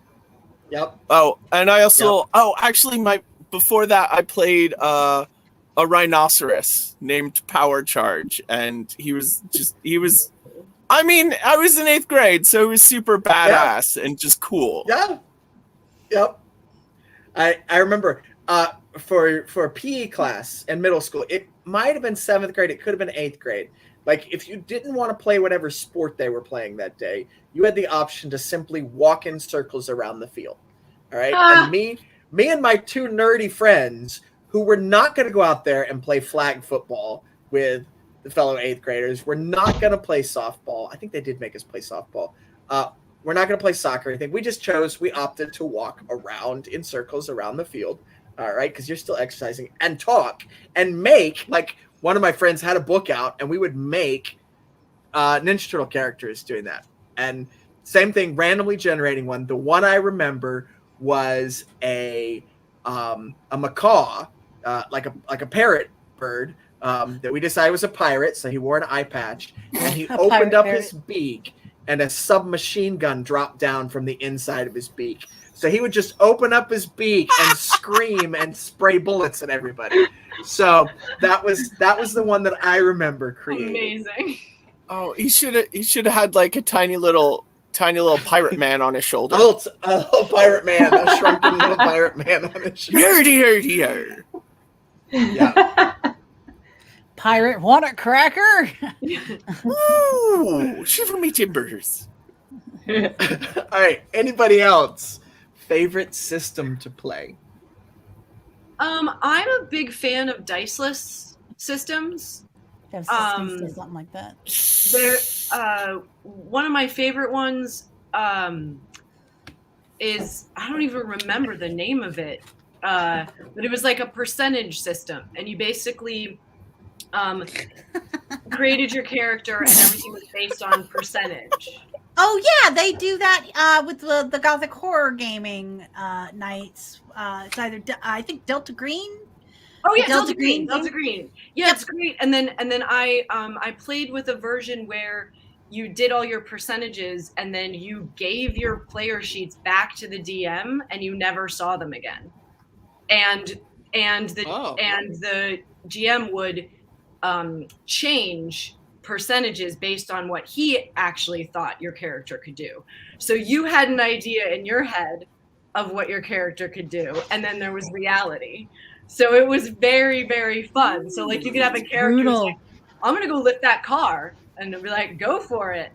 Or another situation where like, I'm not very strong, but I'm gonna try and push this rock, and they're like actually the strongest person ever, because it like makes more sense for the character. And that was super fun. And it was all percentages. Like it was all just you said your actions, and then the GM looked at the percentages and kind of like described out what happens. Nice. Any game that you can just tell a story, because I'm not the best at retaining all of the rules for a game, and I just want to pretend to be a character and then have somebody go, okay, do this thing, and then like roll 3 6s, 6-sided dice, or pick 3 cards, or flip a coin or whatever, and that will decide if I can do the thing or not. So, I mean, I also did, you guys say LARP means a different thing to me, because I did boffer weapon LARPs. That's LARP. Yeah, but it's not exactly a LARP. I hit you with the thing, you got hit. You swing and you miss, you miss. And the LARPs, they're sitting there with the scissors, paper, rock. So it was like always kind of messed with my head a little bit. And I could never keep my skills straight, because you had I always messed up LARPs. But any game where I could just be a character, I loved it. And hit people with a boffer weapon. Well, I would play NPCs at Oh. LARPs, because I could just be the character. Right. And if there would be like a game person, a referee person, hanging out with me while I would be the NPC, and they would go, you can't do that, or they can do that, or whatever. So, yeah. Cool. I would do that. Do that? You think you could do that, but no. What game systems are the ones? I want to go to a LARP weekend and play like a villager. And Right? just say the same 3 lines over and over again. I'd be an adventurer, but I used to be an adventurer, but I took an arrow to the knee. Right. Somebody stole my sweet roll. Zelani pointed out the Powered by the Apocalypse rule system. That is actually a really good rule system. I was gonna name that as one of my favorites. I play a lot of games, and I have played a lot of games, and I've written a good number of games.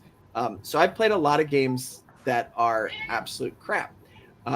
But Powered by the Apocalypse, one of my favorite current games is Blades in the Dark, or actually the Scum and Villainy interpretation of it, which is essentially mixing Han Solo Star Wars with Firefly. All right. And it's a space game. But Powered by the Apocalypse is a great rule system. It runs Apocalypse World. It runs a skin of it, a take on it for Blades in the Dark, Scum and Villainy. The new Avatar game is using a Powered by the Apocalypse rule set. There's a superhero one. Major Kyla, you know the superhero one. I have it somewhere close by. It's just dark now in my studio, so I can't see. But there's one, Masks. Thank you. Masks, where you actually play teenage superheroes who have not come into their full power, but you're playing like the teenage superhero TV show. So Titans, or it's also by Magpie Games. That's they do fun. a lot of, yeah. So you're playing those challenges and setbacks and personal relationships instead of, oh, I'm the best in the world and I go out and I'm gonna beat up all these bank robbers. Probably do beat up bank robbers, but it's a nice system. So that would be the one I recommend. I mean, my favorite system, honestly, is Purgatory House and Starship Infernum, because that's blackjack. It's one of the easiest freaking games to run and one of the hardest games to survive, but it's a survival horror game. Or two games. Purgatory House, you're trapped inside a haunted house. Starship Infernum, you're on a Doom starship and you've got to solve problems before everything goes wrong. It helps that I wrote them, but those are absolute blast. I love playing those and running them at conventions. So there you go. You're Teen Titans in masks. You're not Batman. And you not necessarily Teen Titans Go, more like the original Teen Titans. But you could maybe do it Teen Titans Go. Powered by the Apocalypse is a great system.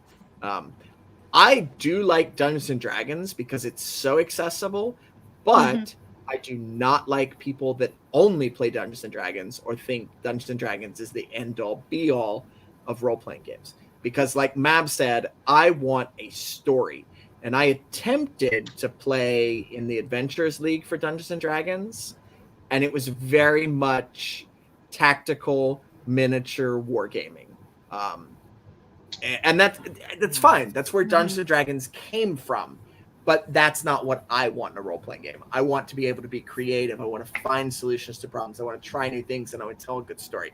That's not what I was able to get playing Dungeons and Dragons in the official Dungeons and Dragons Adventure Leagues. So I don't play Dungeons and Dragons at conventions or anything like that. If I play it with my kids. Yeah. Anybody else have a favorite system?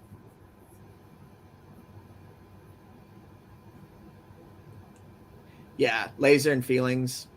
Yeah. You can, Lasers. I don't give a crap about your feelings. Lasers. You're muted, Shoshi. Shoshi.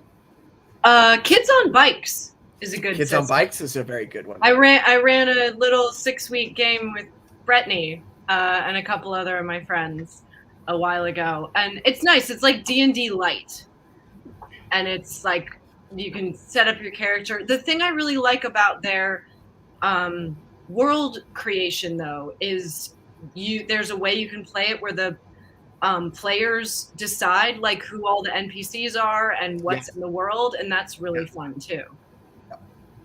But it's like a nice, clear, clean. You get the fun of rolling dice, it's good.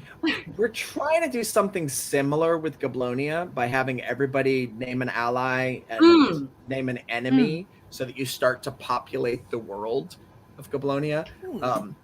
My favorite thing about Goblonia is that it encourages you to fail, which I think is such an important lesson and takes people a really long time, myself included, to learn, like, as a player, to enjoy failure. And I really appreciate the way that it honors that.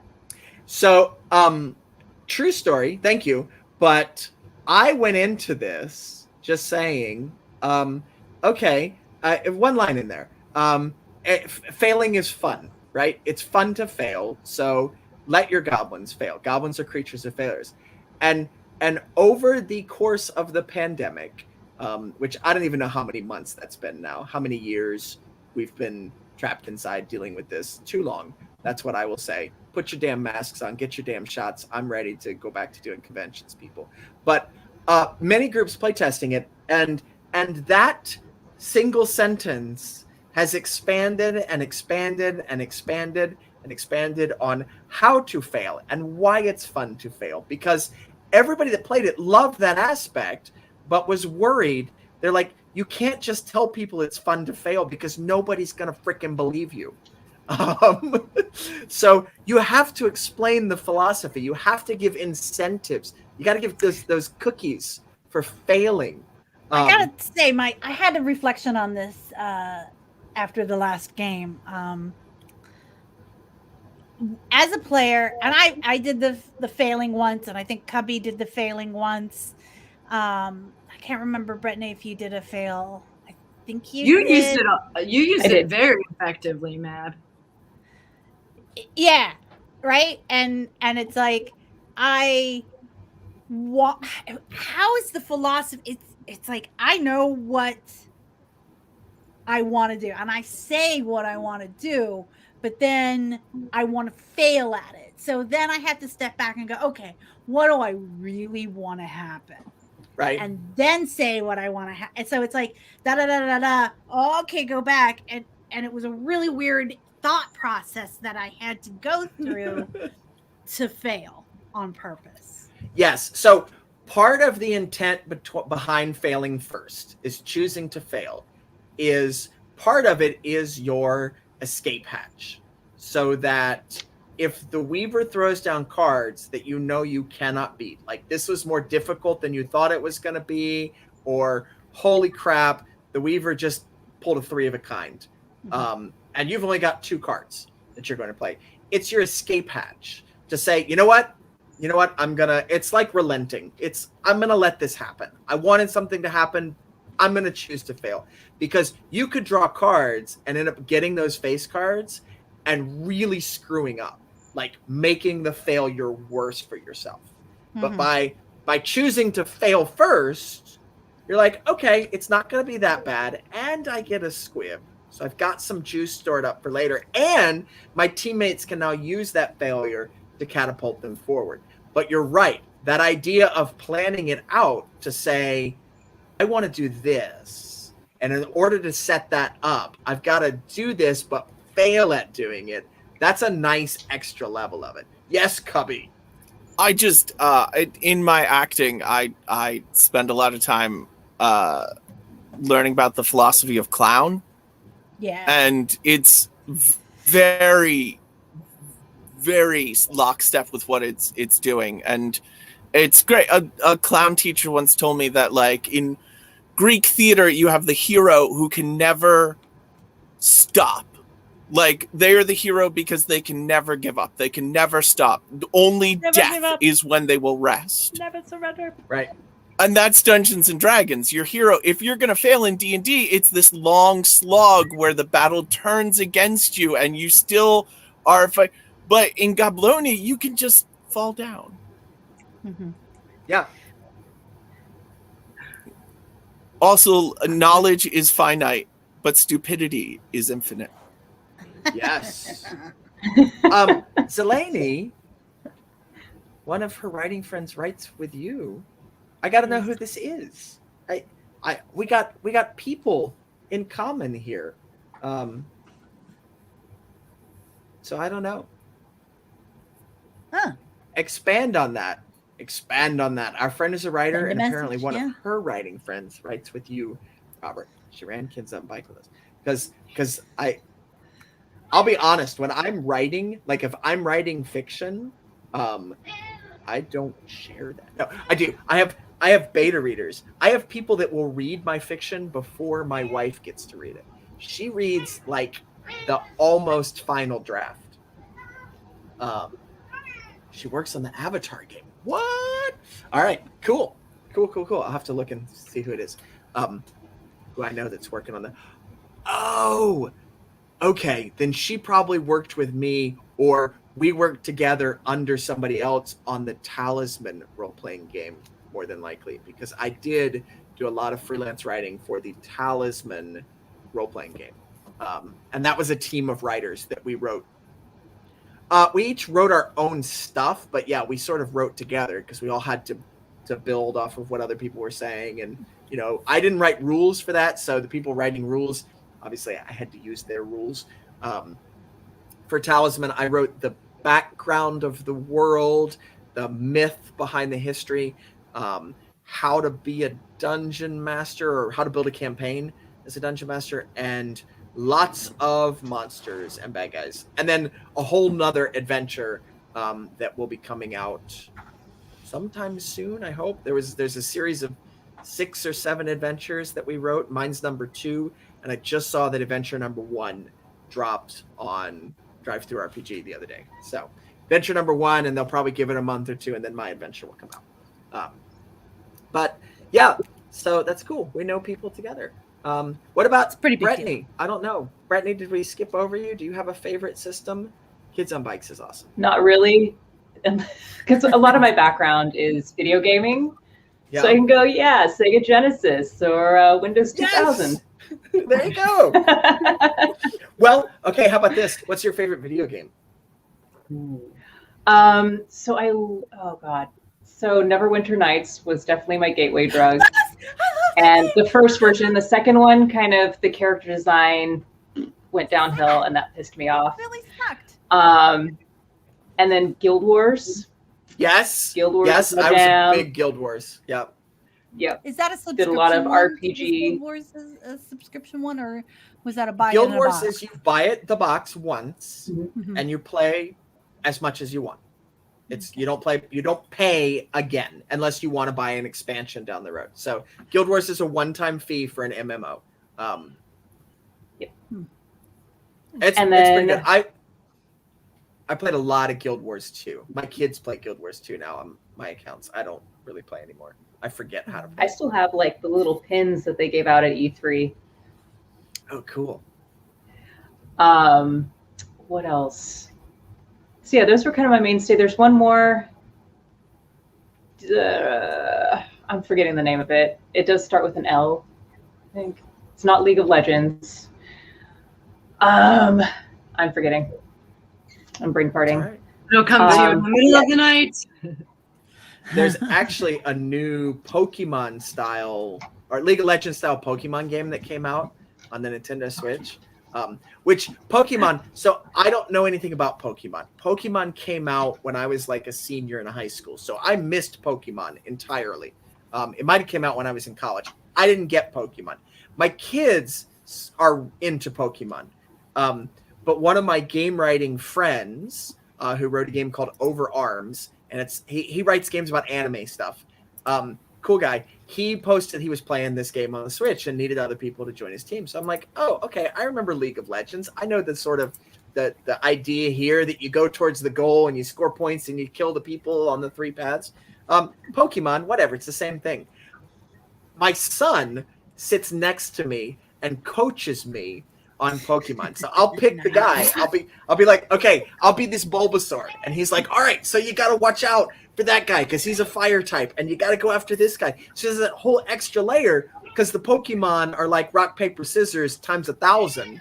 And your water type are good against your fire type, but get beat up by your plant type and all this electric type. And so, yes, he'll sit there and coach me through the match. Like, yeah, you got to run away from that guy. And so I still know nothing about Pokemon. That's But if so the two of us are adorable. playing together, we do pretty good. So Aw. I remember the game. It was Lineage. Lineage. Lineage was a good one. Yeah, Cool. it's another MMO RPG. So Nice. Yes, Yeah. I was steered away from MMORPGs. I was pretty hooked for way too long, and then Fallout. well, Mav and I were- actually, Mav and I were Fallout. playing Is Fallout. I miss playing Fallout. When Murder Beast got shot, I was not able to spend time like the chunks of time on Yeah. the computer. But now I play games on the Switch when I can. So if you guys have good Switch game recommendations, because I just Oh, finished yeah. Cozy Grove. Wait, you finished Cozy Grove? There's an end to it? I think there is. That happened today before Okay. I was playing. All right. I elevated the last ghost on the island, and I have a thing, and I'm There you go. like, maybe Spoilers. this is it. Yeah. Well, you figured you'd get to the end of elevating ghosts, right? Eventually. But I figured the island just kept expanding and expanding forever. that'd be great. But I don't think there's that many developers out there. So, All right. any game recommendations? Switch. Yeah. Switch toss 'em up game there. recommendations. Toss them up there. My biggest issue any is Zelda I'll- game. Zelda Really, Breath but of the Wild It's is an amazing so game. expensive, and it hasn't gone down in price. Nope. And it's At one of those that all. probably never will because it's that good. Worth every penny. It really is. I know it's expensive, but Breath Do of I the play Wild, with other people ever, Nope. or is it just? Nope. Does it It's ever all by end? yourself. I have not Depends. reached the end, but then again, so I have a thing where I will dive into a video game, absolutely love it, play it. That's the only game I play for a week, a month, 2 months, 6 months, and then I will get started in a project where making Goblonia or writing a book, and I will put the video game down and won't come back to it for a year or 2 years, and then I come back to it and I'm like, I don't remember what I was doing. I don't remember how to play. So I play a lot of games to the middle, and I finish very few games. So yeah, like Dragon Age and Baldur's Gate and all these games and the Planescape game. I've played all these games to the middle. I have never finished them. I played Neverwinter Nights to the end. Played every expansion I could play. Played all the modules that looked decent. And then went back and played it again and tried so hard to try another character class, but just kept graduating back to Bard. Kept going back to Bard. Yep. Oh, be a caster. I did finish Knights of the Old Republic, the Star Wars game, and I finished the Mass Effects games, and I finished all the Shadowrun isometric RPGs. Those were great. Those were amazing, the Shadowrun games. So if you like Shadowrun, you like role-playing games and video games mixed together, the Shadowrun games are awesome. But not on the Switch. Yeah. All right. So I think that's it. Does anybody want anything to wrap up with? A shout out to anybody, to anything? Cubby? I was looking for a chance to say this, but I'm on a Magic the Gathering card. And I just want to brag about that. Pop that thing up there. Where's your Magic the Gathering card? Do you have a copy? Wait. Oh, shoot. I don't know where I put it. Oh, no. Boom. There's Cubby on a Magic the Gathering card. No, that's Cubby and Goblonia card. I know. I can back him up, though. It is true. I've seen it. I believe him. I just want to see the card. Or you have to tell us what card it is. What card is it? Is that Alchemist's Apprentice. Alchemist's Apprentice. All right, we're all going to Google it. Cubby, do you invite people over and show them your Magic Gathering card? No, I just like to casually mention it like every single opportunity I get, because is that on your Tinder profile? That's you? That the guy with the is dropper? my Tinder profile. This guy with the dropper. Let me see if this helps. Yeah, he's got like he's holding up like a thing. All right, hang on. I'm gonna hold put on it up a second. I'm gonna put it up for everybody. Share my to see. screen if you wanted me to. Oh, here, I'll pop it up right here. It should go pretty quick. It's not a big image. Boom, Cubby on a Magic card. That's Cubby, huh? Is that it? Is that it, Cubby? Did we get the right one? Yep.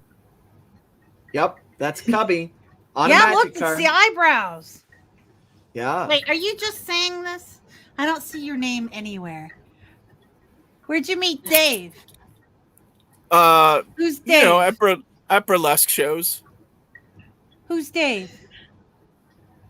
He's Dave. Oh, go ahead. Well, Dave Palumbo is an incredibly talented artist and a friend of Shoshi and mine. And his wife does a lot of burlesque, so we've done shows with her and with him. I've been in a show where he actually had a role as a kitty photographer. Oh, that's funny. Like in the Pussy Show.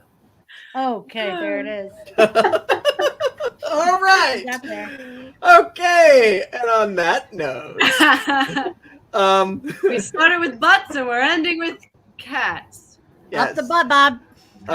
Yeah. What? That was the theme of the burlesque show. It was a cat-themed burlesque show. I'm with you. All right. I'm with you. Goblonia is coming to Kickstarter on October 5th. We are coming back to Nat 21 on Wednesday, September 8th with Radio Free Goblonia. where we are doing a Goblonia themed game / radio show. We're still working on all the details. There will be 2 casts. We are slimming it down for this show. It's not a limited 4-week engagement, so we're gonna rotate out some characters, rotate out some casts. We have a mad science cast that we're gonna be starting with. So you will see Cubby, Shoshi, Myrtleline, and actually Kitty Chaos will be joining us again in that show. And then Team Sleaze right now is Brittany and May Hammer. So there you're going to see them take on the darker, more underhanded, secretive stuff Of politics. And murder. assassinations. So we have Team Bad Science and Team Murder. Like always, check out all the Nat 21 shows. Main show on Tuesday, horror on Thursday, Sunday side quest. Starting next week, it's a Savage Worlds game. Savage Worlds. I think awesome it's Savage system. Moon. It's Savage Moon, and it's apologies for interrupting there, but for clarification, I was assuming it was Savage Worlds. It's Savage Moon. It has elements of Savage World, but we are still playing D&D. Gotcha. All right. Very cool. Very cool. So thank you for joining us. We're going to roll the credits. You all have been awesome. As soon as I find the credits. Thank you for watching. Grab your copy of The Quick and Dirty at www. Lots of W's and then wicked-clever.com. Check all these people out on their wonderful Instagrams and Catstagrams and on Titus in LA and the movie and the burlesque shows. And you can just drop by Mab's house and help her clean. All right. Thank you so much. We are out of here.